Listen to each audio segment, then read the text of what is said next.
रात का समय था। दरवाजे पर आवाज आई। माँ और बेटी बहुत गरीब थे। छोटे से घर में रहते थे। बेटी ने दरवाजा खोला तो वहां पर कोई नहीं था। आप देख रहे हैं YouTube चैनल विजय कुमार श्रीवास्तव। जी हाँ दोस्तों, मैं आपको इस समय एक बहुत ही मार्मिक कहानी, हृदय स्पर्शी कहानी सुनाने जा रहा हूं। मुझे पूरा विश्वास है कि आपको ये कहानी बहुत ही अच्छा लगेगा। यदि ये कहानी आपके दिल को छू जाए तो अन्य लोगों को भी आप शेयर करना नहीं भूलिएगा दोस्तों। और ऐसी तमाम वीडियो देखने के लिए हमारे चैनल विजय कुमार श्रीवास्तव को आप लाइक कर ले, सब्सक्राइब कर ले तथा कमेंट कर ले, क्योंकि आपके कमेंट करने से हमारा मनोबल बढ़ता है, आत्मविश्वास बढ़ता है। और आपको मैं ऐसे ही तमाम मनोरंजक वीडियो लाया हूं, आप उसे देखते रहे और हमारे चैनल को निश्चित रूप से सब्सक्राइब कर ले। और दोस्तों, मैं सबको प्रणाम करता हूं, बहुत आपका हृदय से आभारी है वो कि आप लोग हमारे चैनल को लाइक करते हैं। और उसके साथ सबको प्रणाम करता हूं। आप पूरी कहानी सुनने के लिए हमारे YouTube चैनल बने रहिए और सुनिए पूरी कहानी। जी हाँ दोस्तों, सुनिए। रात का समय था। दरवाजे पर आवाज आई। माँ और बेटी बहुत गरीब थे। छोटे से घर में रहते थे। बेटी ने दरवाजा खोला तो वहां पर कोई नहीं था। नीचे देखा तो चिट्ठी पड़ी हुई थी। बेटी ने चिट्ठी खोल कर पढ़ी तो हाथ कांपने लग गए और जोर से चिल्लाई, माँ इधर आओ। चिट्ठी में लिखा था, बेटी आज मैं तुम्हारे घर आऊंगा, तुमसे और तुम्हारी माँ से मिलने। और नाम की जगह नीचे लिखा था भगवान। माँ ने कहा, ये शायद हमारी गली के किसी लड़के ने तुम्हें छेड़ने के लिए बहुत ही गंदी शरारत की। लेकिन बेटी को माँ की बात पर यकीन नहीं हो रहा था। बेटी बोली, माँ पता नहीं क्यों मुझे ये सच लग रहा है। माँ को मनाकर बेटी और माँ दोनों तैयारी में लग गए।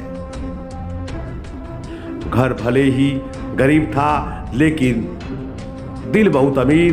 घर पर एक चटाई थी मेहमानों के लिए। वह ऊपर से निकालकर बिछा दी और रसोई घर में जाकर देखा तो खाने का एक दाना नहीं था। बेटी और माँ दोनों गहरी सोच में पड़ गए कि यदि भगवान सच में आ गए तो खाने में कुछ नहीं दे पाएंगे। आगे पीछे का कुछ नहीं सोचा। बचत के 300 रुपए बेटी के पास थे। वो लेकर फटाफट छाता और कंबल लेकर किराने की दुकान के लिए निकल पड़ी। बारिश होने वाली थी और ठंड भी बहुत ज्यादा थी। एक पैकेट दूध, एक मिठाई का बॉक्स और कुल 200 रुपए की चीजें खरीदकर वापस लौटने के लिए ऑटो ले लिया, क्योंकि उसे लगा शायद भगवान घर पहुंच गए होंगे। घर से थोड़ी दूरी पर पहुंची और देखा कि जोर से बारिश शुरू हो गई और सड़क किनारे एक पति पत्नी खड़े थे। ऑटो पास से गुजरा तो देखा हाथ में छोटा बच्चा रो रहा था। स्थिति कुछ ठीक नहीं लग रही थी। ऑटो वाले ने घर के करीब लिया तो बेटी से रहा नहीं गया। बोली, ऑटो वाले भैया जरा गाड़ी घुमाओ। ऑटो उनके पास ले जाकर देखा तो बच्चे को तेज बुखार था और उनके पास खाने के लिए कुछ नहीं था।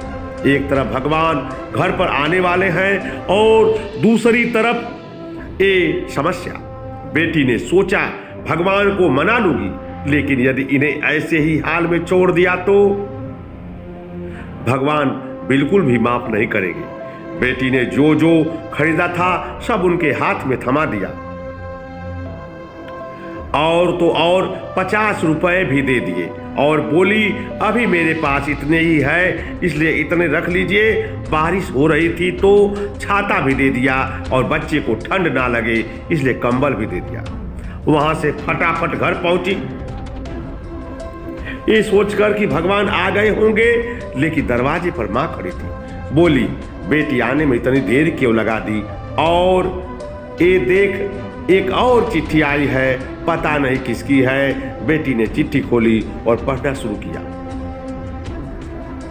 तो उसमें लिखा था, बेटी आज तुमने मिलकर बहुत खुशी हुई, पहले से दुबली हो गई हो लेकिन आज भी उतनी ही सुंदर हो। मिठाई बहुत अच्छी थी और तुम्हारे दिए हुए कंबल से बहुत आराम मिला।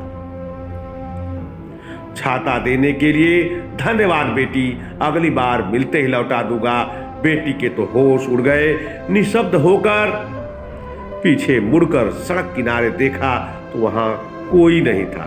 चिट्ठी में आगे लिखा था, इधर उधर मत ढूंढो मुझे, मैं तो कड़कड़ में हूं, जहां पवित्र हो सोच मैं उस हर मन में हूं। यदि दिखे कोई जरूरतमंद तो मैं उस हर जन में हूं। बेटी जोर से रो पड़ी और मां को सब बताया। दोनों बहुत भावुक हो गए और पूरी रात नहीं सो पाए। अब आप सभी से एक प्रश्न है, क्या ये बेटी सच में गरीब थी?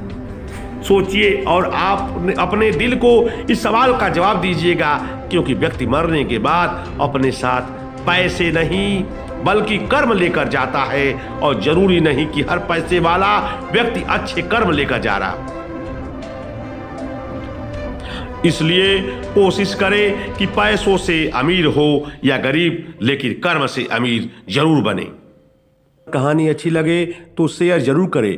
इसीलिए अंत में मैं कहना चाहूँगा कि रहीमन इस संसार में सबसे मिलिए धाय, ना जाने किस रूप में नारायण मिल जाए। ये रहीमदास के दोहे को आप याद रखिए और इस संसार में सबसे प्रेम से मिलिए, प्रेम से रहिए, अच्छा कर्म करिए। इसके साथ सबको प्रणाम।